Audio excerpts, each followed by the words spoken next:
Hello everyone, welcome to Pushpa's classes. Today we are going to do Nelson Mandela Long Walk to Freedom, the second chapter from grade 10 English textbook First Flight. This is the second video. The first video is already uploaded. Please do check that also before watching this video. So let's get started. In this part of the text, Nelson Mandela talks about twin obligations, one towards the family and the other towards the society. So basically, according to Nelson Mandela, every human being has a responsibility towards the family as well as towards the society. Generally, under normal circumstances, a person can maintain the balance between the two. But in a country like South Africa, it was never so easy because when a person of Nelson Mandela's color or race would come forward for his country to protect the country or to fight against injustice, he would be arrested and taken away from the family. So it was difficult for them to fulfill their responsibility towards their families. In the beginning, Mandela did not put his people over his family, but it was only later that he realized that in order to be there for his people, he has to compromise his duty towards his own family. So I would like to read out a few lines from the text. But in a country like South Africa, this was almost impossible for a man of my birth and color to fulfill both of these obligations. This I have already explained, because whenever any person of his race or color tried to do something, he was arrested, and thereby he was prevented from fulfilling his obligation towards his family. So he says that I found that I was prevented from fulfilling my obligation as a son, a brother, a father, and a husband. So Nelson Mandela did not have the plan to stand, against the apartheid system early in life, because he lived his childhood like any normal child in South Africa. He just had to follow the rules set by his father or the customs of his tribe. So as soon as he grew up and began to learn the facts as how people of his color are treated, he then decided to stand against it. So this urge for freedom from inside. Earlier, it was just for himself, but later, when he realized that it was not only his freedom that was curtailed, but the freedom of all his brothers and sisters were curtailed, that inspired him to join African National Congress. So, and later, when he realized, no, it was not only him, it was everybody who was prevented from enjoying their freedom, that he realized that he has to do something for the country, right? So, in Johannesburg, they had to struggle for having a peaceful marriage, family, and basic amenities which everyone has access to, where law and order exist. I would try to read out a few from the text. I was not born with a hunger to be free, because he was born free.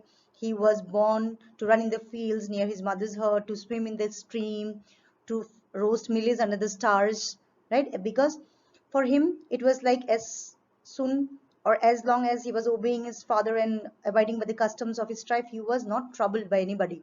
But later he realized that whatever freedom he thought he enjoyed in his boyhood was just an illusion. And at first, as a student, he wanted freedom only for himself. Okay, then later he chose to fight for others, because in Johannesburg they had to really struggle for having a peaceful marriage, family, and other basic amenities which everyone had access to, where law and order exist. But then slowly I saw that not only was I not free, but my brothers and sisters were also not free. I saw that it was not just me or my freedom that was curtailed, but everybody's. That is when I joined the African National Congress. And that is when the hunger for my freedom became the greater hunger for the freedom of the country. So he says that this is how his hunger for freedom became the greater hunger for the freedom of the country.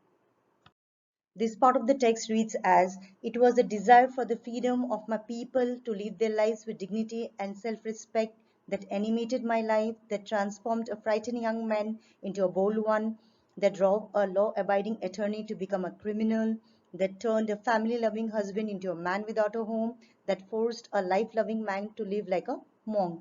I am no more virtuous or self-sacrificing than the next man, but I found that I could not even enjoy the poor and limited freedom I enjoyed then. Freedom is indivisible. So what does the writer Nelson Mandela mean by this?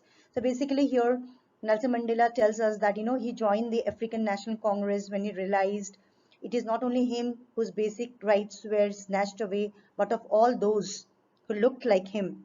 He had this fire inside him to free his people from the injustice.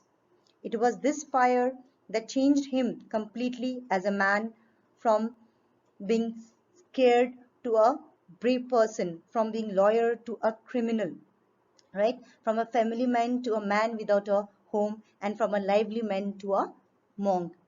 It was the knowledge that he and his people have restricted freedom that made him into a selfless man as opposed to before. So according to him, freedom cannot be divided. So snatching it away from some was equivalent to taking it away from everyone, and that meant taking it away from him as well. So the last part of the text reads as, I knew that the oppressor must be liberated just as surely as the oppressed. So in the last part of the text, it talks about oppressor and the oppressed. This is a very important part of the text where you get many questions, right? What is the relationship between the oppressor and the oppressed? So he mentions that the need to free the oppressor is as high as that of the oppressed. We know that the oppressed has to be liberated, but the oppressor as well. Why? Because the oppressor is bounded by the shackles of hatred. Okay, the oppressor is bound or locked behind the bars of prejudice and narrow-mindedness, and he has the weight of all the people who has tormented, for he carries the curses of all the families, right? For taking away someone else's freedom and making them a prisoner, he becomes a prisoner of biasness. Thus, he is robbed of his humanity and he needs to be freed. So he tells us very clearly in the last part of the text that it is not only the oppressed that has to be liberated, but also the oppressor, because he is locked behind the bars of prejudice, hatred, narrow-mindedness, right? So he says that just as surely as I am not free when my freedom is taken from me, the oppressed and the oppressor alike, they both are alike, because both of them, the oppressor and the oppressed, are robbed of their humanity. So I hope you have understood the text. This part of the text is very important. You get a lot of questions. So I feel reading in between the lines is very important when you read any chapter, and that will help you to answer any question in your exams.